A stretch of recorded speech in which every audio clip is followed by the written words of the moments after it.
Bismillah walhamdulillah. Qui est le prophète Mohammed? Il était le plus beau personne dans toute la vie. La beauté de son apparence extérieure, son rayonnement et son charisme éblouissaient tous ceux qui le voyaient. Les compagnons ont décrit la beauté du prophète et ils ont dit, le prophète avait une très belle constitution. Ils ont comparé l'éclat de sa beauté à celle de la pleine lune. Le prophète n'était pas ni très grand, ni très petit. Ils ont dit, on n'a jamais vu personne plus beau que le noble prophète. Ses cheveux étaient noirs, lisses, et ses cheveux tombaient sur ses épaules. Son visage était le plus beau, son teint était rosé et très lumineux. Il avait de grands yeux bordés de longs cils avec un petit nez. Ses cils étaient fourmis et ses sourcils étaient fins. Il avait très belles lèvres, sa barbe était belle et épaisse. Il avait une peau plus douce que la soie. Son cou était aussi très beau. Quand les rayons du soleil tombaient dessus, on aurait dit une coupe d'argent mêlée d'or.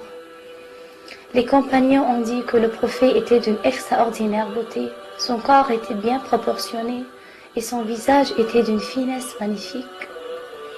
Il avait aussi une constitution athlétique et vigoureuse.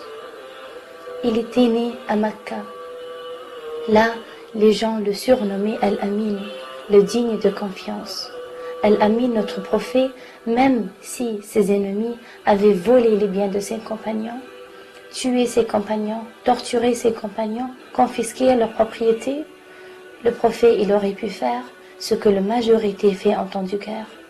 Il aurait pu confisquer les biens de ses ennemis qu'il avait en sa possession. Mais lorsque ses ennemis sont entrés dans sa maison pour le tuer, ils n'ont pas trouvé le prophète. Il a fui. Ils ont plutôt trouvé son cousin Ali radiallahu anhu. Le prophète avait laissé Ali radiallahu anhu sur place avant de quitter pour une seule raison, pour qu'Ali puisse leur rendre les biens ainsi que l'argent qu'il lui avait confié des années auparavant. Pouvez-vous imaginer un homme qui est détesté pour son message, combattu pour son message, jusqu'à vouloir le tuer? Pourtant, ces gens qui le détestent pour son message et qui voulaient le tuer, ils n'ont jamais pensé à lui dire « Rendez-nous notre argent ». Parce que malgré tout, il avait encore confiance en lui. Il avait encore confiance en lui.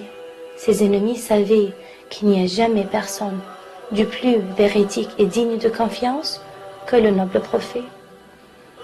Il était pieux, il était timide, il était si gentil. Il était si gentil dans sa manière. Il était l'homme qu'on aime plus que nous-mêmes. Il était le dernier prophète de Dieu, le prophète Mohammed sallallahu alayhi wa sallam.